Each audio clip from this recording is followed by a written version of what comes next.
오래간만에 이제 화이트 크리스마스가 돼 있죠. 그래서 신눈이 모든 걸 더러운 거를 덮는 모습을 보게 됩니다.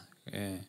근데 그 어른 분들은 저도 그렇지만 걱정되죠. 신눈 오는 그 기쁨보다는 이제 들어오지는 도로가 들어오고 차 운전하는데 이거 어떻게 되나 이런 거부터 걱정이 먼저 들어오고 그러는데, 저는 신눈을 보면서 뭘 느끼냐면 이 성탄절에 또 의미 있게 신눈이 오는 거 보면서 온 세상에 신눈으로 더러운 걸 덮이는 듯이 주님이 이 땅에 오셔서 우리의 온갖 죄악을 그분의 보혈로, 그분의 대속으로 덮으시는 그런 걸 생각해 볼 때 굉장히 또 은혜가 됩니다.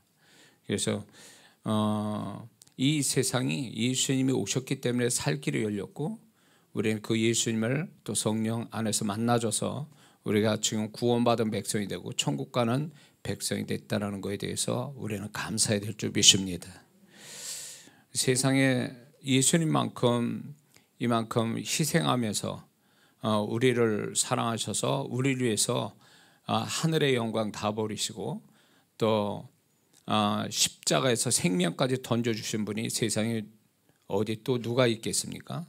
오직 예수님밖에 없죠. 그런데 우리가 이 예수님을 몰라보고 세상 사람은 그렇다 치더라도 예수 믿는 사람이 만약에 주님을 이런 시간에도 주님을 모른다, 또 주님을 높이지 않는다면 그거는 진정한 크리스찬도 아니고 구원을 다시 한번 확인해야 될 사람들입니다. 예, 그래서 정말 우리는 이때 더 주님을, 세상은 자기 죄악을 범하고 자기 즐거움을 찾는 시간이라며 우리는 주님을 높이고 주님을 기쁘게 드리는 성탄절이 되될 줄 믿습니다. 2023년 전에는 예수님이 아기 몸으로 이 땅에 오셨기에 천사가 또 별이 그분이 누구신지 대신 알려줬지만, 지금은 영광 가운데 계신 예수님이 2023번째 성탄절을 맞는 우리에게 처음 성탄의 모습을 통해서 예수님은 예수님을 경배하는 우리에게 분명히 말씀하고 계십니다. 그분을 침묵하고 구경만 하신 분이 아니라 진정으로 성탄을 기뻐하는 자들에게 주님이 말씀하고 싶어 하신다는 겁니다. 처음 성탄은 그분이 아기 몸으로 오셨기 때문에 별이, 천사가 이야기했지만, 지금은 영광 가운데 주님은 주님을 기리는 자들에게 주님은 반드시 말씀하고 싶은 것이 있다라는 것입니다. 그래서 우리는 이 2023년 전 성탄을 통해 예수님이 오늘을 사는 우리에게 분명히 무엇인가 말씀하고 계시는데, 그분의 말씀을 정말로 제대로 듣는 자가 진정한 성탄을 지키는 자인 줄 믿습니다. 그렇다면 오늘 성탄절 예배를 드리는 우리에게 무엇을 말씀하시겠느냐는 거예요. 주님은 우리에게 이렇게 말씀하십니다. 첫 번째는 주님은 이렇게 말씀하죠. 이날 다른 것으로 기뻐하지 말고 오직 동방박사나 목자처럼 나로 인하여 놀라고 기뻐하라. 이게 주님의 음성일 겁니다.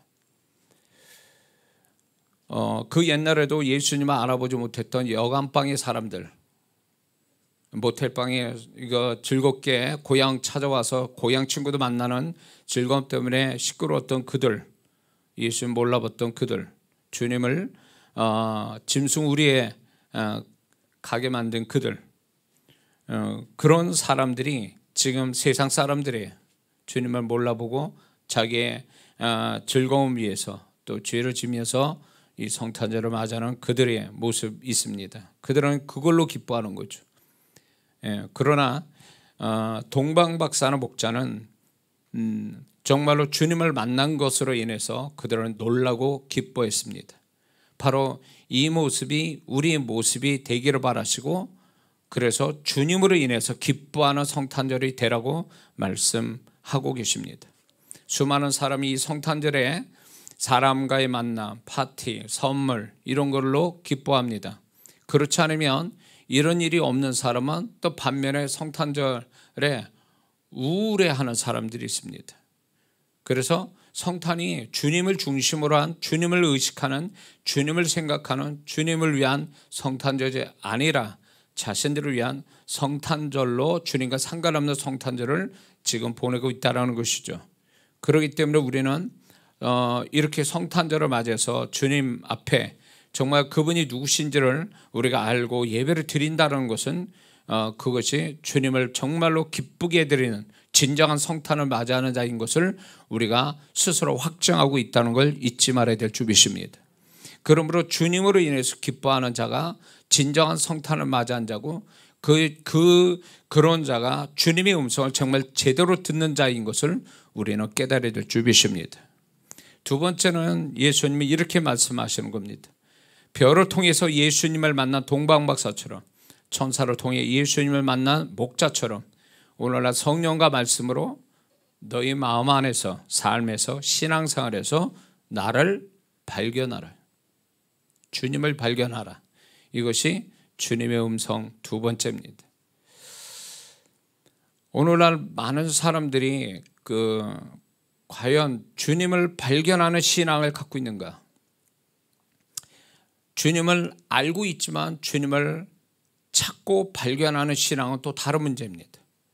많은 성도분들이 안타깝게 성경을 통해서 하나님을 알고 주님을 압니다. 그런데 그 주님이 과거의 주님일 뿐 정말로 그분은 지금 또 함께 계셔서 그분은 우리와 함께 하신다고 그랬으니 그분이 함께 하실 때에 진정으로 그분이 함께 하실 때 그냥 계시는 게 아니라 액세서리처럼 계시는 게 아니라 그분의 존재를 우리의 마음과 삶에서 신앙생활에서 드러내시는데 우리는 그 주님을 발견하고 찾고 또 그 주님과 소통하는 것이 진정한 신앙이라는 사실입니다. 동방박사나 목자같이 주님을 발견하는 것, 주님을 만나고 발견하는 것, 이들이 진정한 성탄을 맞이한 사람인 것처럼 오늘날에도 이 주님을 정말로 마음과 삶과 신앙생활에서 발견하는 자가 그가 매일 발견한다면 그가 매일 성탄절을 맞이하는 사람이라는 것입니다. 주님은 발견되기를 바라시고 발견되도록 이끄신다라는 것입니다. 하나님은 별과 천사를 통해서 예수님을 발견하도록 이끄신 그 하나님의 마음이 오늘 우리에게도 동일하게 그 마음을 가지시고 우리에게 그 주님을 발견하라고 우리를 이끄시고 있다는 것입니다. 믿습니까? 성령께서 그렇게 이끄시고 있다는 것입니다. 우리의 마음 안에서 우리의 삶에서 신앙생활에서 주님이 어떻게 함께 하시는지를 발견하는 것, 그게 하나님의 기쁨이요, 그게 바로 예수님을 진정으로 존귀하게 여겨 드리는 우리의 태도인 것을 우리는 알아야 될 줄 믿습니다. 그러나 안타까운 것은 뭐냐면 오늘날 많은 성도분들이 주님은 알지만 주님을 찾거나 발견하려고 주님께 집중하지 않고 살아간다는 것입니다. 말씀에는 분명히 그분이 우리와 함께 하신다고 약속했고 우리 안에 계시고 우리 삶에 같이 계시지만 그 주님이 그냥 성경 구절에서만 있을 뿐이지 자신의 마음과 삶에 계신다는 걸 믿지 않고 찾지도 않고 원하지도 않고 그분에 대해서 무지하고 무시하고 있는 오늘 우리가 그런 세대에 살고 있다는 것입니다. 주님을 높인다고 찬양을 합니다. 우리가. 그러나 정말 주님을 높이고 그분을 존귀하게 여기고 그분을 찬양 받으실 만한 우리의 태도는 과연 뭐냐면 찬양이 아니고 노래가 아니라 진정으로 내가 내 삶에서 내 심령 안에서 내 신앙생활에서 그분을 발견하고 그분이 발견된 그 주님을 기쁘게 여기고 그분과 소통하는 사람이 진정으로 성탄을 맞이할 자격이 된다는 걸 잊지 말아야 될 줄 믿습니다. 세 번째는 주님은 이렇게 말씀합니다. 밤에 자기 양떼를 들여놓고 예수님을 보러 온 양보다 예수님이 우선이 된 예수님 때문에 손해를 보아도 좋다고 한 목자처럼 나를 우선으로 여겨라. 이게 주님이 성탄절에 우리에게 세 번째 들리는 그분의 음성입니다. 나를 우선으로 여겨라. 생각해 보세요. 그 목자가 한밤중에 천사의 소리를 듣고 예수님을 찾아옵니다. 들에다 양을 놓고 옵니다. 그게 가능할까요? 우리가 있을지 있는지 없는지는 알 수 없으나 양을 두고 목자들이 왔다란 말이에요. 그러면 양들이 늑대나 이리가 올 수도 있고 양들이 도망갈 수도 있는데도 불구하고 예수님을 찾으러 만나러 왔다라는 이 자체가 양을 잃어버려도 좋으니까 예수님을 만나야 되겠다라는 그 마음으로 찾아온 거 아니냐 말이죠. 동방박사가 정말로 예수님께 경배하며 황금과 모략과 이 모든 것들을 귀한 것을 그 예수님께 드리는 것은 결국 주님을 더 우선으로 여겼기 때문에 그들이 그렇게 한 태도가 아니냐는 거예요. 자기 고향으로 돌아가도 되는 거 아닙니까? 그런데도 불구하고 주님을 우선으로 여기고 존귀하게 여겼기 때문에 그 주님 앞에 정말로 찾아오고 또 그분을 정말로 높여드린 게 아니냐 말이죠. 그분이 우리를 위해서 다 버리고 이 땅에 오신 그 주님 앞에 우리가 그 주님을 위해서 우리가 정말로 그분을 우선으로 여기서 그분을 찾으러 오고 그분을 경배하는 이 태도가 진조로 성탄을 맞이할 만한 모습이고 우리가 가져야 할 신앙의 모습이 된 줄 믿습니다. 예수님은 우리를 사랑하고 우선으로 여겼기 때문에 우리가 찾지 않아도 그분이 이 땅에 오셨다라는 거죠. 그러므로 우리는 무엇보다도 정말로 진정으로 내 삶의 우선순위가 주님이고 주님을 존귀하게 여겨서 그분의 음성을 듣고 그분의 뜻에 따라 순종하려고 하는, 그래서 그분이 모든 내 삶의 먼저가 되고 그 다음에 내 모든 것들이 그 뒤에 되게 한다면 그 사람은 그런 우선순위로 산다면 주님은 그 사람에게 충분히 충만하게 나타나게 될 줄로 믿습니다. 그러므로 우리는 주님을 우선으로 여기는 우선순위에서 제일 밑에 있고 내가 먼저고 내가 소중하게 여기는 다른 어떤 것이 먼저고 그거에 따라 움직이고 그것 따라 생각하고 그것 따라 결정하는 것이 아니라 그 주님을 모든 것에 먼저 두고 1번으로 두고 그분에 따라 그분의 음성 따라 그분의 이끄심 따라 살려고 할 때에 그 사람의 모든 뒷감당은 그분이 책임져 주시는 은혜가 있게 될 줄로 믿습니다. 그러므로 우리 주님께서 네가 나를 우선으로 여겼으면 좋겠다라고 하는 이 음성이 정말로 우리는 1년 내내 이 날만 우리가 기억하는 게 아니라 1년 내내 우리는 기억하며 살아갈 줄 아는, 그래서 1년 내내가 그 사람한테는 성탄절이 될 수 있는 그런 모습을 우리가 가져야 될 줄 믿습니다. 네 번째는 동방박사처럼 나를 위해 너의 귀한 것으로 내게 헌신하라. 헌신을 우리에게 말씀하고 있는 거죠. 내가 너희를 위해서 헌신하기를 작정하고 온 것처럼 너희도 나를 위해 헌신하라. 이게 주님이 네 번째 우리에게 들려주는 음성입니다. 주님은 우리를 위해서 다 버리시고 우리를 위해서 헌신하기 위해서 이 땅에 오셨다는 거죠. 동방박사 그렇게 헌신했습니다. 그것처럼 주님 앞에 우리가 우리의 것을 드리는 그 행위가 결국은 주님을 높이는 거고 주님을 닮는 모습이라는 걸 우리가 잊지 말아야 될 줄 믿습니다. 안타까운 거는 그런 성도는 없겠지만 우리 교회에 사람끼리 선물 받고 파티하는 비용은 아깝지 않은데 주님 앞에 드려지는 예물은 아까워서 계산하고 있다면 이 사람은 진정으로 주님을 사랑하는 자가 아니요 주님을 모르는 사람이라는 사실입니다. 신앙이 좋아진다는 얘기는 세월이 갈수록 정말 그분이 누구시고 그분이 나를 위해서 어떻게 하셨는가를 깊이 묵상하여서 그게 생생하게 와닿는 것, 그게 생생하게 와닿는 것, 그것이 신앙생활, 정말 신앙이 성장되어졌다라는 모습이 될 줄을 믿습니다. 바울은 다메섹에서 주님을 극적으로 만났습니다. 그리고 그는 나중에 주님으로부터 나는 이방인의 사도라고 불림을 받았다. 그래서 사도를 주장하죠. 그러나 그는 자기 인생의 마무리 져야 될 그 시점에서는 그가 나는 죄인 중에 괴수라고 그렇게 고백을 합니다. 그가 죄가 많아서 죄인 중에 괴수라고 얘기한 게 아니라 아무리 생각해도 생각해봐도 예수님이 자기를 만나서 자기를 이렇게 그 은혜를 주시고 정말로 복음의 사도로 쓰임받는 이 자체가 엄청난 그분의 은혜인 줄 알기 때문에 그런 세월이 갈수록 그 구원의 은혜에 대해서 말할 수 없는 하나님의 은혜, 그분의 사랑에 대해서 그는 그 앞에 섰을 때에 가면 갈수록 자기 자신이 그분의 사랑과 그분의 은혜 앞에 볼 때는 자기는 갈수록 죄인이 되어지고 이 죄인, 부인할 수 없는 죄인에서 나를 구원하셨다라는 감격으로 그는 마지막 신앙 고백을 이렇게 하고 있다는 것입니다. 그러므로 신앙생활 잘한다는 게 도대체 무엇일까요?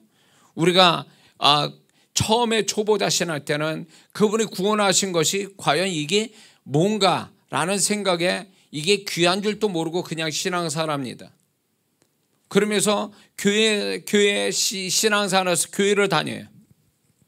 그래서 그 가운데 주님이 너 착하다, 교회 생활 잘했으니 내가 상 줄게, 그런 맛에 또 교회를 다닙니다. 하나님의 은혜와 축복에 그래 이렇게 하면 하나님이 축복하시구나, 그 재미의 신앙생활 열심히 합니다. 그게 틀렸다는 거 아니에요. 그거는 어린 신앙 때 그렇게 하지, 신앙이 좀 더 잘하면 그분이 나를 상 주시기 때문에 그 맛에 신앙생활하는 게 아니라 그분의 존재에 대해서, 그분이 나와 함께 하시고 그분이 나를 사랑하신 거에 대한 보답 차원에서 신앙생활할 때 그가 한 차원 높은 신앙생활하는 모습이라는 걸 잊지 말아야 될 줄 믿습니다. 처음에 자식이 부모가 해주는 것에 부모가 정말로 자기에게 그런 부모가 있다는 게 기쁘고 감사하지만, 잘하면 부모가 뭘 안 해줘도 부모라는 그 존재, 자기를 이렇게 태어나서 이 정도 정말로 자신을 위해서 헌신한 그 부모에 대한 사랑, 부모에 대한 헌신 때문에, 자기가 잘 기억이 안 나도 그 부모의 헌신과 사랑 때문에 부모를 존귀하게 여기고, 부모가 뭘 나한테 안 해줘도 그 부모에게 뭔가를 해드리고 싶은 이 마음이 효도하는 자식의 마음 아닙니까? 바로 우리의 신앙도 그렇게 성장해야 된다는 것입니다. 그분이 나한테 정말 지금 내가 구원받아서 지금 이렇게 살아갈 때 여러 가지 문제가 있죠. 신앙생활에도. 그럼에도 불구하고 그분은 나와 함께 하시고 그분의 사랑은 변치 않고 그분의 은혜는 항상 있고 그분은 나를 구원하셔서 내가 정말 죄악으로 지옥 갈 수밖에 없지만 그분이 사랑으로 나를 구원하셨다는 이 하나의 진리 앞에서 감격하고 감사할 줄 안다면 이 사람은 굉장히 높은 신앙의 모습을 가지고 살아가는 자요, 이 자가 주님 앞에 존귀함을 받는 성도가 되는 줄 믿습니다. 그래서 그런 모습이 되어지도록 성령께서 우리를 계속 그런 수준 높은 신앙, 수준 높은 존재가 되기 위해서 우리를 계속 깨닫게 가도록 이끄신다는 걸 잊지 말아야 될 줄 믿습니다. 그래서 주님이 자기한테 나는 열심히 했는데 왜 주님 나한테 이만한 축복을 안 해주십니까? 이런 식으로 자기가 한 것만큼의 뭔가 보상을 받지 못한 것에 대한 그 섭섭한 마음, 그래서 신앙생활을 게으리하고 계산으로 하고 벌써 이런 식으로 신앙생활하는 사람은 결국 주님에 대한 존재를 아직 명확하게 알지 못하고 그분이 나한테 무엇을 해주셨는가를 아직 모르기 때문에 그런 모습을 보인다는 것입니다. 그건 지식으로 아는 게 아니라 성령께서 그분에 대한 계시적인 마음을 부어주셔서 그분에 대한 뼛속 깊은 데까지 그분에 대한 어떤 진리를 깨달을 때에, 그분이 누구신가를 알아갈 때에 그는 기꺼이 아무것도 내게 주시지 않아도 내가 그분을 위해서 드릴 수 있다는 그 자체만으로도 감사하고 정말로 그걸로 기뻐할 수 있다면 이 사람이 최고봉의 신앙을 가진 자요, 예수님을 진정으로 닮은 자의 모습, 주님이 다 버리고 이 땅에 오셔서 우리를 위해서 생명까지 십자가에 죽으신 그 주님을 진정으로 닮은 자인 줄 믿습니다. 선교 사역에서 정말로 빛도 이름도 없이 구원도 그 열방에 나가서 영혼들을 많이 구원하지도 못하고 그런 가운데 쓸쓸히 병들어 선교지에서 죽어간 순교당한 선교사들의 이야기를 들어보면 그들이 세상 눈으로 볼 때는 정말로 누가 부르지도 않는데 주님이 부르셨다고 해서 거기 가서 그런 고생하면서 죽어가는 그 모습에 세상 사람은 미련하다고 보고 안 됐다라고 볼 수 있지만 하나님 앞에 가서는 영광스러운 정말로 그 존귀한 반열의 사람으로 하나님이 인정해 주신다는 거죠. 그들이 과연 어리석어서 그렇게 살겠느냐는 거죠. 그런 게 아니거든요. 그게 자기의 선한 성품으로도 되지 못하는 거예요. 자기 의지만 가지고도 그렇게 될 수 없는 거예요. 진정한 그 선교사 분들의 그들의 마음속에 보면 정말 주님의 마음이 살아있고 주님이 누구신지를 명확하게 알기 때문에 주를 위해서 생명을 던져도 버려도 좋다라고 하는 그런 결단을 하고 어리석은 그 세상 볼 때 어리석다라고 하는 그 선교 현장을 달려가는 거죠. 그런 모습을 볼 때 그들이 정말로 주님으로부터 존귀함 받게 합당하고 우리는 또 그렇게 그들이 생명을 버리면서까지 희생하면서까지 그렇게 할 수 있는 그 밑바닥의 그 동기는 뭐냐면 결국 마음의 동기는 뭐냐면 주님이 자기를 위해서 간단해요. 주님이 나를 위해서 생명을 던지시고 이 땅에 나를 위해서 오셨고 그분은 나를 위해서 생명을 십자가에서 던지셨기 때문에 나는 그분을 위하여 보답해야 된다라고 하는 이 단순한 생각으로 그분을 위해서 살았다라는 얘기입니다. 저는 그분들의 글을 읽거나 그분들의 이렇게 영상을 통해서 음성 들을 때마다 그분들이 정말로 세련되게 뭐 이렇게 얘기하는 건 아니더라도 그분의 음성 속에 주님을 향한 진실함, 주님을 향한 그 사랑, 주님을 알고 있는 그 마음이 너무 감동스럽다라는 거죠. 그러면서 제가 부끄러워지는 거예요. 제 모습을 보게 돼요. 그분들을 통해서. 내가 얼마나 계산적이고 내가 얼마나 아직도 주님을 얘기하지만 주님을 아직 모르는 주님을 뼛속 깊은 데서 경험하지 못한 주님이 누군지를 아직도 뼛속 깊은 데서 깨닫지 못하고 있는 내 모습을 보게 될 때에 아 나는 아직 멀었구나. 저분들을 위해서는 아직도 멀었구나. 이런 생각하게 됩니다. 그거는 성령께서만이 그 일을 해주시는 거거든요. 그래서 세월이 갈수록 제가 신앙생활 50년 했어도 아직도 나는 멀었구나. 그분들을 보면서 나는 아직도 주님을 모르는 자요. 주님을 깊이 경험하지 못한 자인 것을 다시 한번 발견하게 돼서 얼마나 그게 부끄러운 모습인가를 저를 또 다시 한번 보게 된다는 거죠. 그러므로 우리는 이 성탄에 다시 한번 성령님을 통해서 우리가 주님이 나를 위해서 모든 거 다 버리시고 나를 위해서 헌신한 그 주님의 그 모습을 성령께서 생생하게 우리 심령 안에서 다시 한번 깨닫게 하시는 그런 은혜가 이 성탄에 있어야 될 줄 믿습니다. 그래야 우리가 그분을 위하여 헌신할 수 있지 주님을 위한 헌신은 선한 성품 가지고는 절대 안 된다는 것입니다. 그 인간의 선한 성품은 한계가 있고 그 마음은 결국은 하나님 보실 때 합당치 않은 마음이에요. 정말 주님을 알기 때문에 주님이 주신 그 마음으로 헌신할 때 진정한 헌신이 되는 줄을 믿습니다. 그래서 주님은 이때 정말 우리에게 말씀하는 거죠. 너희도 나를 위해서 헌신하라. 내가 너희를 위해서 헌신했듯이 너희도 나를 위해서 헌신하라. 어떤 성도는 이런 성도가 있어요. 잠깐 반짝 어떤 자기 생각이 있었는지 반짝 헌신해요. 그리고 그 다음부터는 안 합니다. 뭐가 퉁그러졌는지 잘못된지 안 해요. 그러나 정말 주님의 마음 가지고 주님을 아는 자는요 성실하게 헌신한다는 거죠. 그 차이가 있습니다. 성실하게 헌신하는 사람은 그가 인간적인 자기 마음으로 성실하게 주님 앞에 헌신할 수는 없다는 것입니다. 그 마음에 주님의 마음이 있기 때문에 우리를 위해서 자신을 위해서 헌신한 그 주님의 마음이 있기 때문에 성실하게 주를 위해서 헌신할 수 있는 마음이 그 안에서 있다라는 것입니다. 우리는 이 마음을 달라고 기도해야 될 줄 믿습니다. 다섯 번째, 주님의 음성이 이걸 거예요. 동방박사처럼 나를 담대하게 세상에 알려라. 동방박사는 헤롯 왕에 가서 구세주 예수님이 오셨다라는 것을 얘기하죠.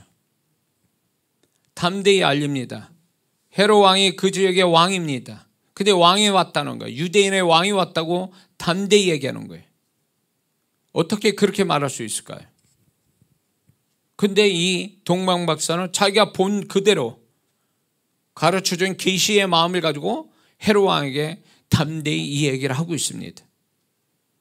그러므로 우리가 진정한 성탄을 맞이하는 자격 있는 성도가 된다는 얘기는 우리가 그 주님을 알기 때문에 그 주님을 누구에게나 담대히 전하는 자, 그분이 누구인가를 담대히 전할 때에 그가 진정한 성탄을 맞이할 자격되는 성도가 되는 줄 믿습니다. 오늘날 안타까운 건 뭐냐면 오늘날 많은 성도분들이 숨기며 신앙생활해요. 자기가 예수 믿는 사람이라는 걸 아예 처음부터 숨기고 직장 사람입니다. 사람을 만납니다. 왜 숨기는지는 알 수는 없어요. 그러나 그 숨기는 그 자체가 부끄러워 아니면 손해보기 때문에 다른 사람한테 조롱할까 봐 어떤 이유든 그분을 드러내지 않는 것은 그분을 사랑하지 않은 증거요. 그분을 드러내면서 자기가 크리스찬이라는 것을 이렇게 확신을 가지고 얘기하지 않는다는 건 아직도 그는 예수님을 아직 모르는 자인 것을 스스로 말하고 있는 것입니다. 우리 한국교회에 700만 성도가 있다고 그래요. 700만 성도가 로마 시대 때는 3%의 바닷물이 3% 정도가 염분이라고 그러죠. 3%가 97%를 변화시켰거든요. 오늘날 우리 한국이 5천만일 때 700만이라고 한다면 그렇게 적은 숫자는 아니죠. 근데 그 700만 성도들이 자기의 세상 어떤 식이든 세상 속에 들어가 있지 않습니까? 그럴 때 정말로 자기가 크리스찬이라는 것을 아예 드러내놓고 고백하고 당당하게 신앙생활 한다면 지금 세상이 이렇게 어두워지고 악해지지는 않을 거라는 거죠. 과거에는 핍박받으면서 예수님 믿는다라는 것을 대놓고 드러내고 또 전도하고 그랬는데 지금은 전도하는 사람도 드물고 전도하는 건 아니고 자기가 예수 믿는 사람이라는 것조차도 드러내려 꺼려하는 세대가 돼버리고 말았다는 거죠. 이것은 자기 어떤 드러낼 때 오는 분리 또 생각하는 거 있지만 자기 자존심 내가 크리스찬이기 때문에 얕잡아보는 그런 것에 자존심 상할 수 있기 때문에 드러내지 않는다라는 것이 결국 신앙에 어리고 약하다는 걸 증명하는 것뿐만 아니라 그 사람은 예수님을 아직도 모르는 자이기 때문에 그런 태도를 보인다는 거죠. 그래서 저는 어떤 청년이든 어떤 성도든 간에 낯선 데 가면 무조건 자기가 예수 믿는 사람이란 걸 그냥 드러내놓고 얘기하라는 거죠. 그러면 세상 사람이 그거를 인정해 준다는 거예요. 오히려 숨기는 것이 비웃음거리가 된다는 거죠. 오늘날 예수님이 어떻게 보면 예수 믿는 사람이 구원받은 사람이 예수님을 부끄러워하고 수치로 여기는 세상 사람 볼 때 그거에 대해서 예수 믿는 거에 대해서 우습게 여기는 그거에 두려움을 느끼고 드러내지 않는 것만큼 이게 주님을 또 한 번 십자가에 못 박는 우리의 모습이라는 걸 잊지 말아야 됩니다. 어떻게 그럴 수 있어요? 그렇기 때문에 우리가 신앙이 좋아진다는 것은 신앙의 기술이 좋아진다는 얘기가 아니에요. 기도 잘하는 기술, 예배 잘 드리는 기술, 기도 잘하는 기술, 그 다음에 봉사 잘하는 기술, 찬양 잘하는 기술, 신앙의 기술이 익숙해지는 그것이 신앙생활 잘하는 게 아니라는 것입니다. 우리가 신앙생활 잘한다는 것은 나를 인정하지 않는, 예수 믿는 사람을, 예수 믿는 것을 인정하지 않는, 조롱하는 그들을 향해서 내가 믿는 자라고 드러내놓고 손해보든 자존심 상하든 끝까지 믿는 자의 모습을 가지고 살아가는 것, 그게 신앙생활 잘하는 거죠.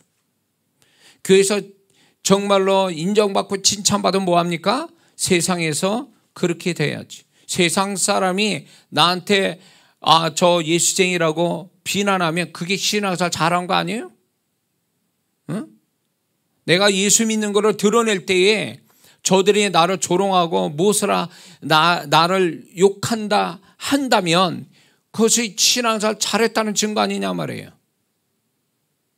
예수 믿기 때문에 그들이 나를 그렇게 말했다면 내가 그들과 다른 완벽한, 그들과 구별된 예수 믿는 자라는 걸 얘기해 주는 거 아니냐 말이죠. 근데 우리는 그렇게 그런 거를 두려워하고 그런 거를 원치 않아요. 세상 사람한테도 인정받기 위해서, 칭찬받기 위해서 세상 사람과 비슷하게 동화되어 가려고 하는 이 변질되어 가는 크리스찬들이 오늘날 얼마나 많은지 알 수가 없습니다. 교회에서 인정받는 게 진정한 신앙은 아니에요. 우리를 반대하고 우리를 핍박하고 우리에게 비난을 가하는 그들에게 우리가 어떤 식으로 믿는 자를 드러내는 게 그게 신앙생활 잘한 모습이기 때문에 우리는 교회가 아니라 교회 바깥에서 정말로 믿는 자의 모습을 드러내는 것이 진정으로 그 자가 성탄을 맞이할 만한 자격이 되고 우리는 또 그렇게 돼야만 해야 될 줄을 믿습니다. 그들이 알아듣거나 말거나 내가 예수 믿는 자요 그분이 누구신가를 말하게 된다면 주님은 다른 사람, 세상 사람은 비웃을 줄 몰라도 주님은 그를 인정해 주신다는 거죠. 그를 존귀하게 여기신다는 거예요. 교인끼리 서로가 칭찬해 주는 거 그걸 좋아요. 그러나 우리는 칭찬보다도 믿는 자이기 때문에 나한테 뭐라고 하는 그 사람에게서 나는 그 속에서 그런 것을 아주 당연하게 여기고 그들이 나를 비난하고 나를 얕잡아 봐도 내가 믿는 자로서 당당하게 있는 그 자체가 주님 앞에 존귀함 받는 거라는 걸 잊지 말아야 될 줄 믿습니다. 주님은 6번째 이런 말씀을 하는 거예요. 예수님 부모처럼 나를 책임져라. 아기 몸으로 오신 예수님은 그분은 예수님의 부모의 도움을 받게 되죠. 근데 이 모습에서 저는 주님의 음성이 들리는 거예요. 네가 나를 책임져라. 내가 너를 위해서 사람의 몸을 입고 와서 그것도 아기의 몸으로 이 땅에 왔는데 내가 뭘 어떻게 할 수가 없는데 주의 부모가 그 예수님의 부모가 책임져 주듯이 너도 나를 책임져라. 그렇다면 예수님은 오늘날 정말 예수님을 책임진다는 얘기가 뭘까요? 두 가지예요.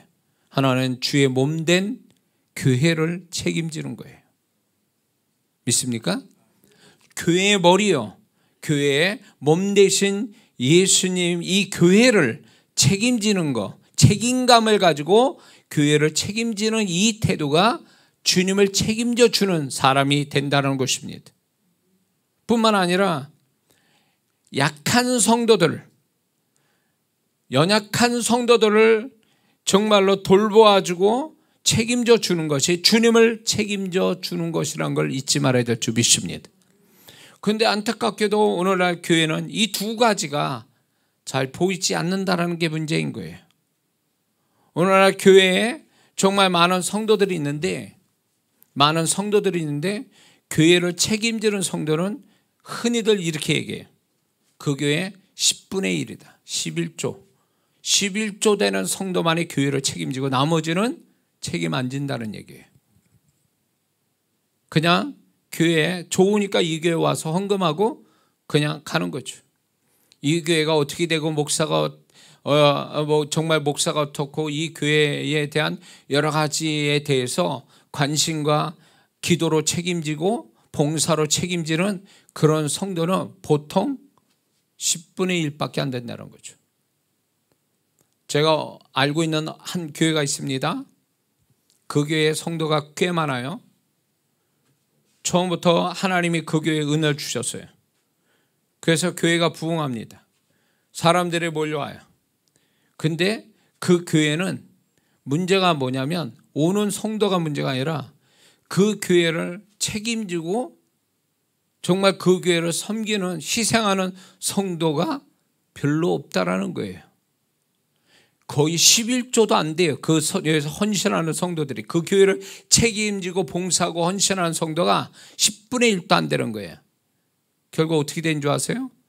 성도 그 많은 성도들을 하나님 보내줬는데 감당할 목사 혼자서 난리를 치고 병들만큼 그렇게 했지만 이거를 정말로 목회자 마음 가지고 교회를 책임지려는 주님의 마음 가지고 섬기는 자들이 많지 않으니까 그 성도들이 다 빠져나가는 거예요. 그 교회가 처음에 엄청 부흥하다가 어느 시점 되니까 더 이상 부흥이 안 돼요. 그 목사님 은퇴했어요. 교회가 부흥되지 않는지.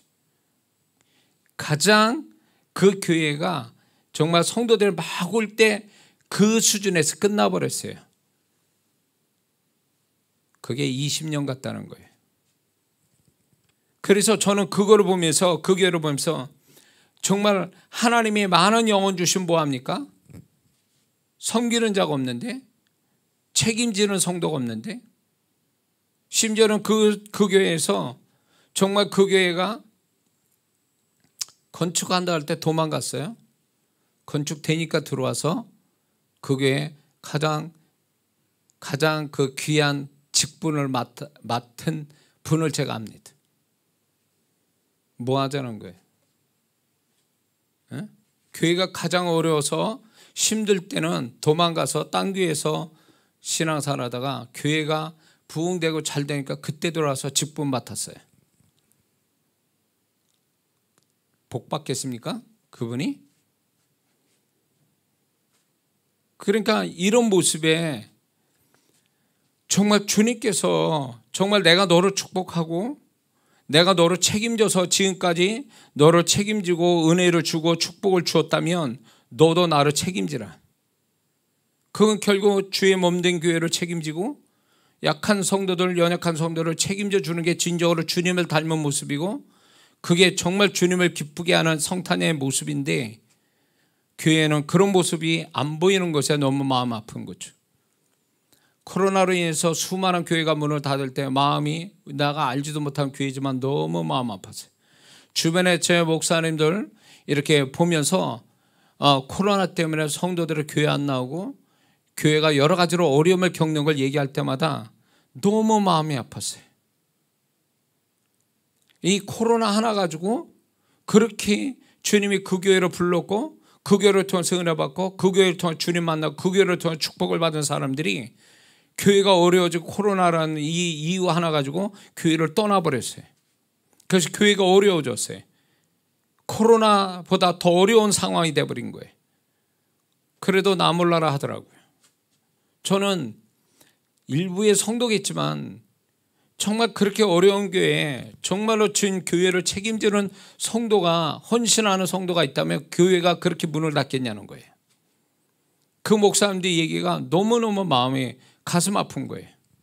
그 목사님들은 정말 그 얼마 되지 않는 성도들을 정말로 진짜 가족같이 애쓰고 힘써줬는데 결국은 자기한테 도움이 안 되고 부담되니까 교회를 떠나버렸어요.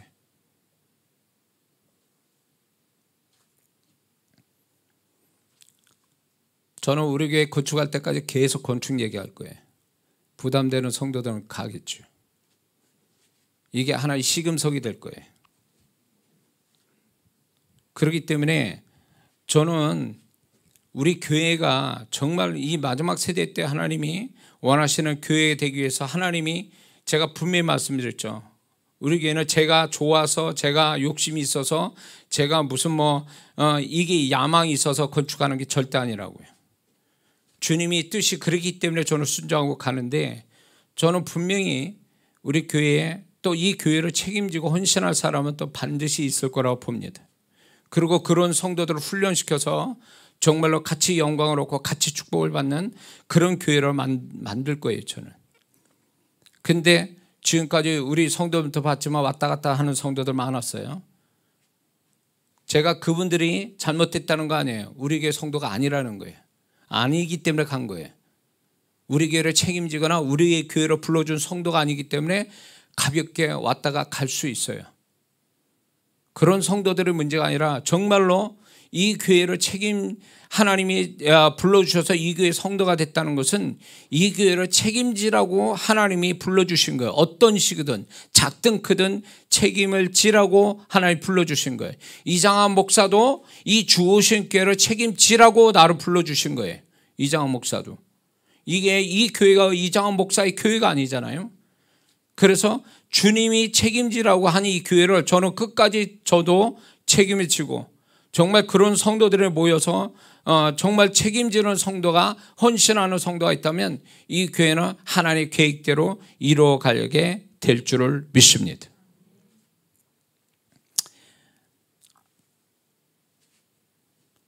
약한 자, 작은 자, 어려운 자를 섬기는 것이 바로 주님을 섬기는 거고 그 성도를 섬기는 게 주님을 책임져 주는 모습이기 때문에 우리가 입술로는 주님을 헌신을 다짐하지만 또 주님의 은혜를 받기를 사모하지만 우리는 또한 그만큼 받은 것만큼 우리는 책임지려고 하는 이 자세가 주님이 바라시는 모습이라는 걸 우리가 잊지 말아야 될 줄 믿습니다.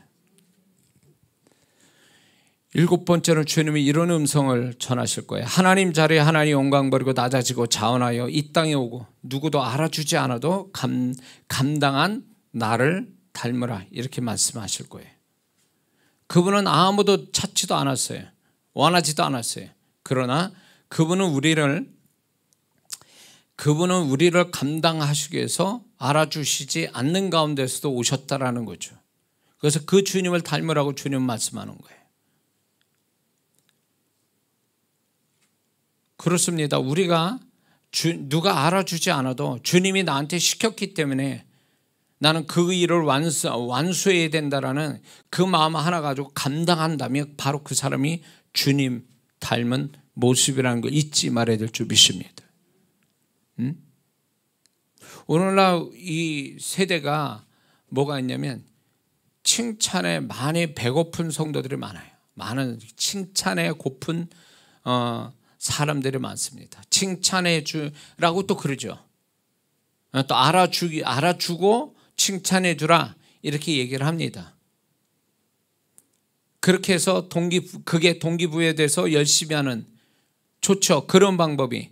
그러나 우리가 주님을 따르고 주님을 섬기는 데 있어서 꼭 칭찬이 있어야 되고 누가 알아줘야 되는 그것 때문에 또 내가 그걸로 인해서 축복받았기 때문에 우리가 뭘 하는 것이 아니라 그냥 주님이 시켰기 때문에 주님이 좋아서 주님이 원해서 나는 단지 그거 하나 가지고 충성을 다한다면 바로 그 사람이 예수님 닮은 사람이에요.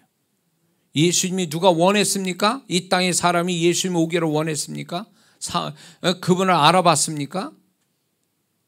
그러나 그분은 그분의 해야 될 일을 우리 인류를 구원하시는 그 일을 위해서 그분은 오신 거잖아요. 아무도 안 알아주고 오신 그 모습에도 아무도 알아주지 않고 초라한 모습으로 왔을지라도 그 주님은 끝까지 또 십자가에서 죄인으로 제자들이 다 주님을 떠나고 그분이 구세주인 것을 그들은 알지도 못하고 그분이 부활하신 것까지도 부활을 얘기하셨는데도 안 믿었던 그 제자들이 다 떠나가도 그분은 그분의 하실 일을 다 하셨지 않았냐 말이죠.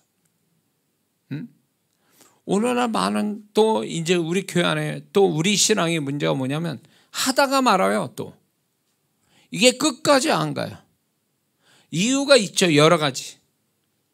그러니까 이게 주님은 이 땅에 오셔서 끝까지 그분이 하신 일들을 우리를 위한 하신 일들을 십자가에서 다 이루셔서 감당하셨는데 우리는 그 주님을 닮고 주님을 위해서 산다고 그러지만 정말 우리가 주님이 시키신 일에 대해서 끝까지 포기하지 않고 갈 줄 아는 이런 사람이 진짜 주님을 닮는 사람인데 안타깝게도 하다가 말아요.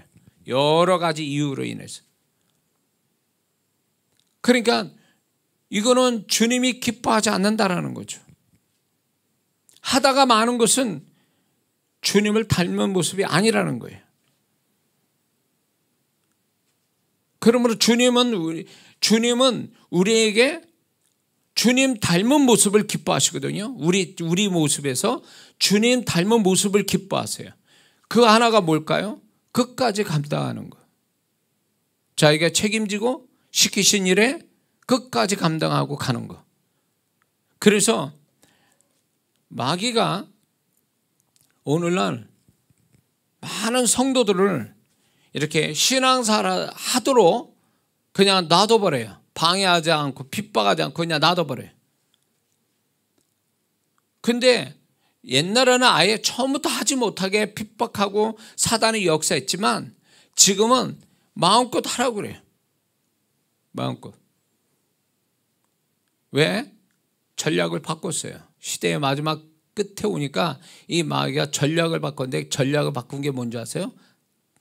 하도록 놔뒀다가 결정적인 순간을 끊어버리게 해요.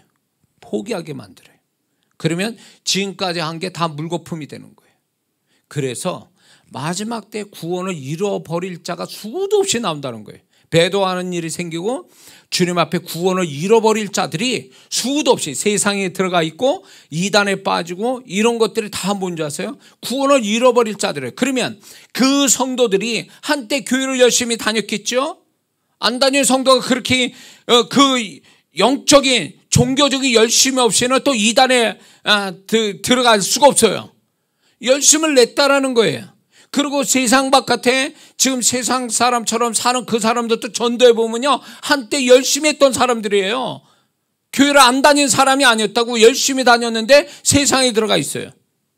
그게 마귀의 전략에 걸려버린 거지. 열심히 하라는 거예요.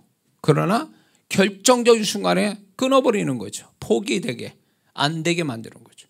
그리고 그거를 자기 합리화시켜서 결국 주님 떠나게 만드는 거. 이게 마귀의 전략이에요. 그러면 이 사람들이 이렇게 생각해요. 내가 지금까지 해온 것을 보상받겠지? 아니요. 끝의 모습이 그 사람의 주님이 보시는 마지막 모습이에요. 이단 넘어가 세상 사람 돼서 죄악을 범해. 그게 그 사람의 끝의 모습이에요. 주님이 보시는 그 모습을 보는 거지 과거에 뭘 했다라는 게 그건 주님의 관심사항이 아니에요. 의인이 의를 행하다가 죄를 악을 행하면 그동안 그의 의가 하나도 기억되지 않는다라고 하나님 말씀하고 계시거든요. 그러므로 성공하는 크리스찬이 누구냐? 끝까지 가는 자가 성공하는 거예요. 신앙을 끝까지 가는 자.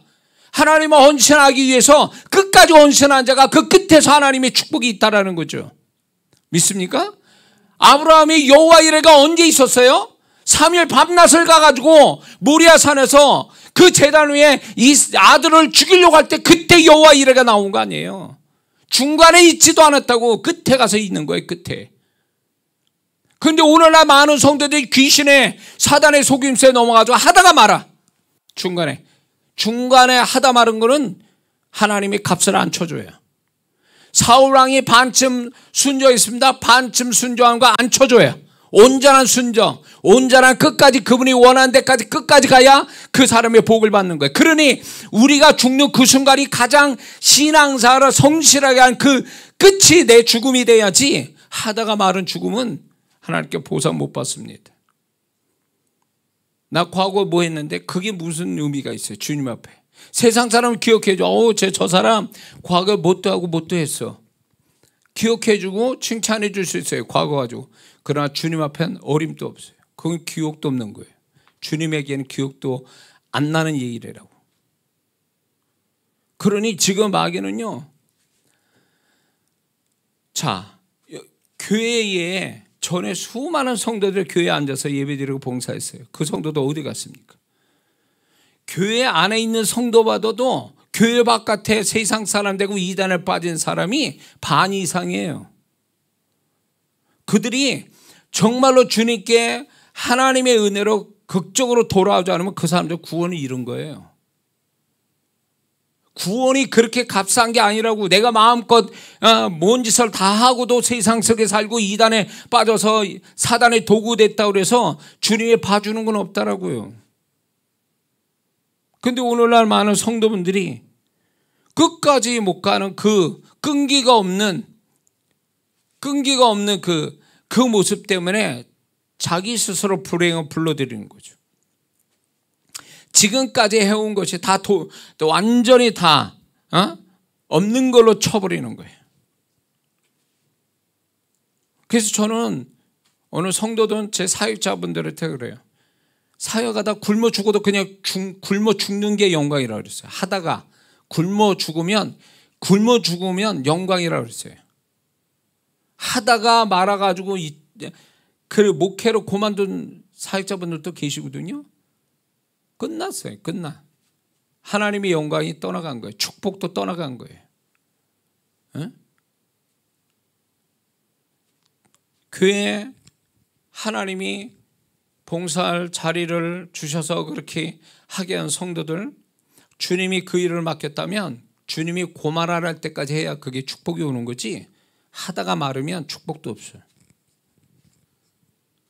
하나님이 그만두라고 어쩔 수 없이 그분이 보실 때 그만두게 만드신다면 어쩔 수 없어요. 그거는 주님이 스톱시키는 거지만, 그렇게 주님이 스톱시키지 않은 거면 끝까지 가야 되는 거예요. 끝까지 가는 데서 축복이 있지 중간에 멈춘 데서 축복은 없어요. 주님이 그렇게 하셨잖아요. 그분이 이 땅에 오실 때 모습부터 시작해가지고 그분이 십자가 지시고 죽으시는 그 순간까지 얼마나 포기될 만한, 인간 같은 포기될 만한 일들이 얼마나 많았어요. 사단이 얼마나 예수님의 그 구원의 사역을 포기시키기 위해서 얼마나 역사를 했냐고요. 그럼에도 불구하고 예수님은 끝까지 그분의 일을 십자가에서 이렇게 얘기하셨잖아요. 다 이루었다. 끝을 냈다는 거예요. 그게 우리 모습이 돼야 되는 거예요. 주님, 요한복음 17장에 예수님이 기도 속에 아버지가 나에게 시키신 일을 다 이루어 아버지로 영화롭게 하사오니, 아버지를 영화롭게 하는 것이 그분이 시키신 일을 다 하는 거예요. 충성되게. 그게 영화롭게 하는 거고, 그 영화가 시킨 것을 완전히 잘 감당할 때 그분의 영광이 그 사람한테 임하게 되는 거죠. 응? 우리는 잘하고 못하고 이게 문제가 아니에요. 그분 앞에 그분이 시키신 대로 정말 내가 잘 감당하고 갔느냐, 그 얘기예요. 결과의 문제가 중요한 게 아니에요. 결과는 그분의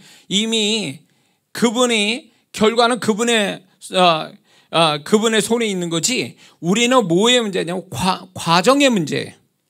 과정으로 끝까지 갈 수 있는, 끝까지 가는 자, 그 자가 결국 영광을 얻게 되는 거예요. 믿습니까? 그래서 저는 열정을 가지고 처음에 초반에 열심히 낸 사람 좀 제가 볼 때 걱정스러워요. 왜냐?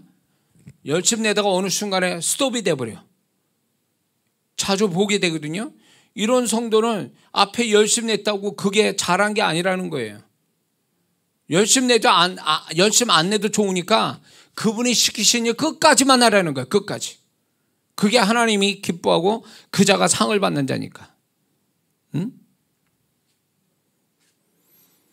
그게 주님 닮은 모습이고, 그게 예수님을 정말로 진정으로 성탄을 맞이할 만한 모습의 성도라는 걸 우리가 잊지 말아야 될 줄 믿습니다. 그리고 8번째, 마지막에 주님은 이런 음성을 우리에게 들려주시는 거예요. 이 성탄에 내가 이 땅의 죄에서 구원하기 위해서 온 것이므로 너희는 거룩하라. 너희는 거룩하라. 제가 어제 설교에도 말씀드렸지만 이 12월을 엄청 세상 사람들이 이 12월을 정신없이 바쁘게 재미있게도 보내지만 더불어 범죄와 사고가 많은 12월이에요. 이게 사단이 원하는 모습이에요. 그거는 결국은 뭐냐면 죄 때문에 오신, 우리를 거룩하게 하기 위해서 오신 예수님을 욕되게 만드는 거죠. 제가 전에 시내 가서 막 24일날 외칠 때, 전도를 막 할 때 믿는 자를 위해서 더 외쳤어요. 그랬더니 그 시내 사람들이 엄청 복작복작 됐거든요. 근데 외치고 한 바퀴 도니까 사라졌어. 사람들이 하나도 없어. 찔림받은 거지. 찔림받은 거지. 특히 예수 믿는 사람이. 예수 믿는 사람이. 예수님이 죄 때문에 우리를 위해서 오신 분한테 그 나라를 알면서도 우리가 죄 짓는다면 그거는 주님을 욕되게 만드는 거죠. 그러므로 우리가 거룩하게 사는 것은 결국 주님을 닮는 모습이고 주님의 오심을 정말로 진정으로 맞이할 만한 자격을 가진 성도라는 걸 잊지 말아야 될 줄 믿습니다.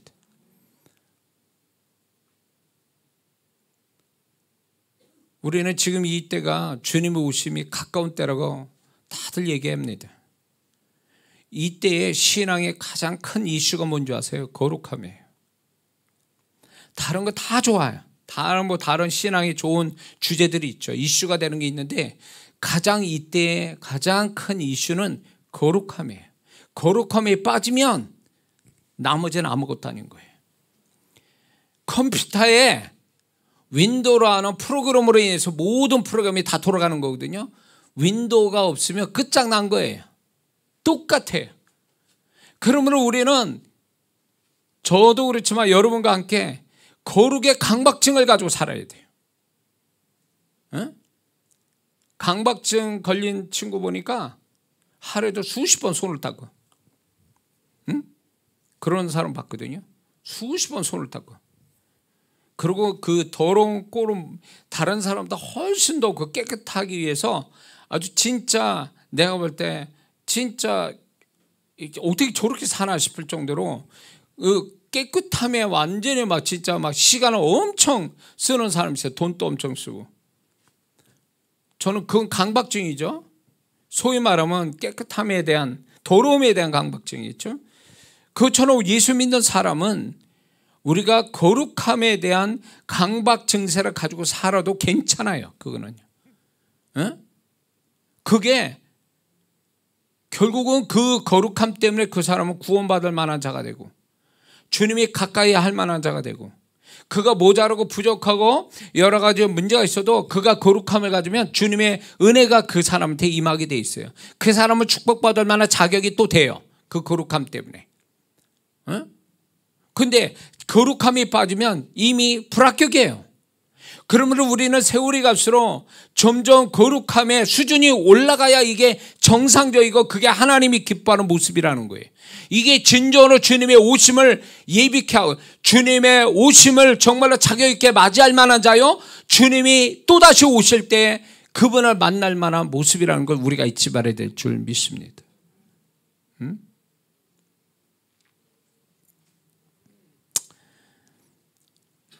그러므로 우리가 세상과 구별돼서 우리가 이런 게 있습니다.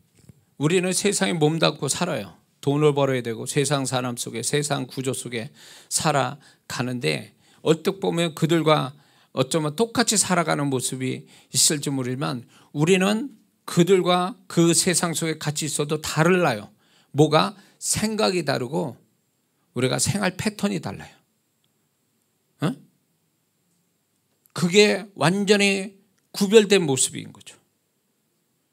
그래서 정말로 우리가 이 성탄을 맞이해서 우리가 그들과 구별된 모습으로 겉으로 드러나는 것은 예배드리고 이런 모습이지만 진정한 구별은요, 내 생각과 내 마음에서 어떤 생각이 어떤 패턴으로 살아가는가가 세상과 구별되어야 된다는 거죠. 그런 면에서 우리는 주님을 닮은 그런 생각과 그런 마음과 그런 패턴으로 살아가기를 결심해야 된다는 것입니다. 그게 성탄을 맞이하는 우리에게 주님이 하시고 싶은 말씀이에요. 그러므로 그분을 우리는 이렇게 아기로 오신 예수님, 그것만 생각하게 하라. 그 예수님은 우리가 그분이 처음 우리를 구원하시게 오신 그 모습의 예수님이지만 지금 그분은 영광 가운데 계셔서 우리에게 말씀하고 계신다고요. 성탄을 맞이하는 우리를 향하여 우리가 어떤 생각, 어떤 마음을 가져야 되는지 그분은 우리에게 정확하게 우리에게 말씀하시거든요. 그걸 들어야 돼. 그거를. 그걸 들어야 된다고. 성경 속에 나타난 그분이 오신 그 모습을 통해서 우리는 대속의 은혜가, 대속의 축복에 감사도 하지만 그분이 그 첫 번째 성탄을 통한 그분의 오심에 대해서 그분은 지금 어떤 생각 가지시고 어떤 말씀을 우리에게 하고 싶어 하시는지, 그리고 그분 앞에서 내가 정말 어떤 모습의 성도인지를 그분은 우리에게 말씀해 주신다고요. 우리는 그걸 들어야 돼, 그거를. 그래서 그분이 원하는 그런 모습의 성도로서 결단하고 살아가기를 결심할 때에 그게 진정으로 지금 영광 가운데 계신 주님을 높이고 기쁘게 되는 우리의 모습이 될 줄 믿습니다. 기도하겠습니다.